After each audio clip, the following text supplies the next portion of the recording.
हरिओम। नमस्कार छात्र, सभी छात्रों को मेरा सुप्रभात। छात्र, हम इकाई 3 कुत्ते की वफादारी, अब हमने देखे था स्वाध्याय में एक कहानी। अब इसके नीचे प्रश्न के उत्तर है वो हम देखेंगे। सबसे पहला है, रात को कुत्ता पड़ाव की रखवाली कैसे करता था। तो इसका हमें उत्तर मिलेगा, कुत्ता बहुत वफादार था। जब भी वाक्य का अंत होता है तभी हम वहाँ पूर्ण विराम रखते हैं। पूर्ण विराम यानी कि एक पूर्ण विराम यानी कि यह चिन्ह। तो हम देखेंगे, रात को वह सावधान रहकर पड़ाव की रखवाली करता था। अगर चोर लुटेरे पड़ाव की तरफ आते दिखाई देते तो कुत्ता भौंक भौंक कर उन्हें दूर भगा देता था। दूसरा, सेठ ने बंजारे के साथ कौन सी शर्त रखी। तो बंजारा सेठ के पास उधार रुपये लेने के लिए आया था, किंतु रुपये के बदले में गिरवी रखने के लिए उसके पास कुछ भी नहीं था। तब सेठ ने बंजारे से कहा कि तुम अपना कुत्ता ही जमानत के रूप में रख दो। जब तुम सारे पैसे लौटा दोगे तब कुत्ता तुम्हें वापस लौटा दूंगा। इस प्रकार सेठ ने बंजारे के आगे रकम के बदले में कुत्ते को गिरवी रखने की शर्त रखी। अब तीसरा प्रश्न है, सेठ ने कुत्ते को क्यों मुक्त कर दिया। तो इसका उत्तर हमने पहले भी देख लिया था कि देखो, अभ्यास में 5वां प्रश्न था, सेठ ने कुत्ते को क्यों मुक्त कर दिया था।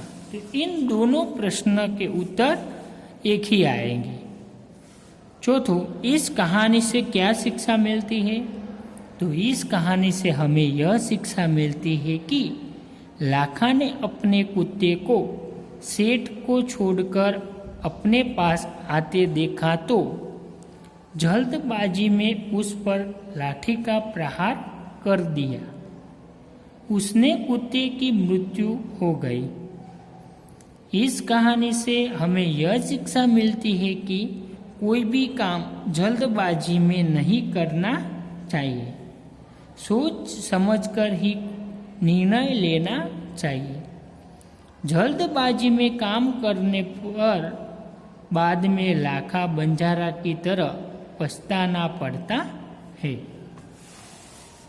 अब तीसरा प्रश्न क्या है, नीचे दिए गए वाक्यों में रेखांकित शब्द का लिंग परिवर्तन। लिंग परिवर्तन यानी कि स्त्रीलिंग का पुल्लिंग।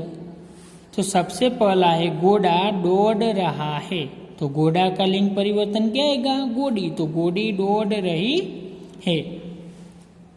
अब पहला, सेठ ने कहा रुपये तो मैं दे दूंगा। सेठ, इसका लिंग परिवर्तन क्या होगा, सेठानी। सेठानी ने कहा रुपये तो मैं दे दूंगी।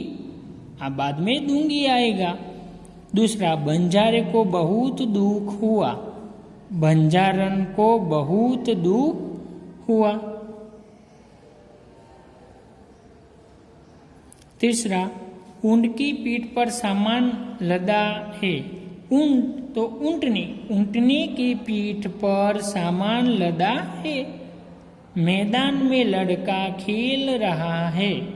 मैदान में लड़की खेल रही है।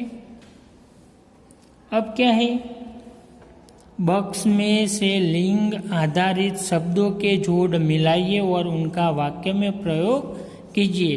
तो ये शिष्य है, इसका लिंग क्या आएगा, तो इसका लिंग आएगा शिष्या। तो 3 नंबर। तो अब इसका वाक्य, शिष्य गुरु की सेवा कर रहा है। शिष्या गुरु की सेवा कर रही है। बाद में नागिन, तो नागिन में क्या आएगा? नाग, यानी कि 7 नंबर। तो नागिन फोन उठाए बैठी है, और नाग फोन उठाए बैठा है। बाद में शिक्षक, तो शिक्षिका, शिक्षक पढ़ रहा है, शिक्षिका पढ़ा रही है। बाद में घोड़ा, तो घोड़ी, महाराणा का घोड़ा बहुत वफादार था। तो सवार की रक्षा के लिए घोड़ी ने अपने प्राण दे दिए। बाद में गाय, तो बैल, गाय दूध देती है, बैल किसान का मित्र है। अब संज्ञा पहचानिए। सैनिक, तो संज्ञा कौन सी? जाति। यह संज्ञा जातिवाचक संज्ञा कहलाती है। देश, तो जातिवाचक देश, क्योंकि इसकी चौकस नाम है। गंगा भारत की पवित्र नदी है। नदी, तो जाति, ये तीनों जातिवाचक संज्ञा है। अब वाक्यों को पहचानना है, और ये सब व्यक्ति, कोई एक ही व्यक्ति का नाम हो और कोई एक ही चीज या एक ही वस्तु को हम बता रहे होते हो, तो उसको व्यक्तिवाचक संज्ञा कहा जाता है। किसी खास व्यक्ति, प्राणी या स्थान को सूचित करने वाली संज्ञा को व्यक्तिवाचक संज्ञा कहते हैं। तो यह होती है व्यक्तिवाचक संज्ञा। यहाँ बाद में आती है जातिवाचक। तो जातिवाचक में क्या है कि जो शब्द संपूर्ण जाति का बोध कराते हैं वे जातिवाचक संज्ञा कहलाते हैं। उसमें हमने उदाहरण देखे, सैनिक, दूसरे वाक्य में है गाय, तीसरे में है नदी, चौथे में है कुत्ता। तो यह सब जातिवाचक संज्ञा है, और यह व्यक्तिवाचक संज्ञा है। व्यक्तिवाचक संज्ञा के ऊपर निशानी करना है। तो यह सैनिक तो आएगा जातिवाचक। वीर सावरकर नाम है।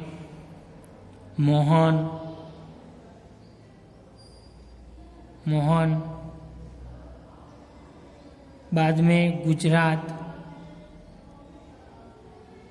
गिरनार, नदी पर्वत नहीं आएगा। तापी पेड़, तापी यह शहर का नाम है, इसीलिए यह आएगा। तो इन वीर सावरकर, मोहन, गुजरात, गिरनार और तापी, यह सब व्यक्तिवाचक संज्ञा में आएंगे।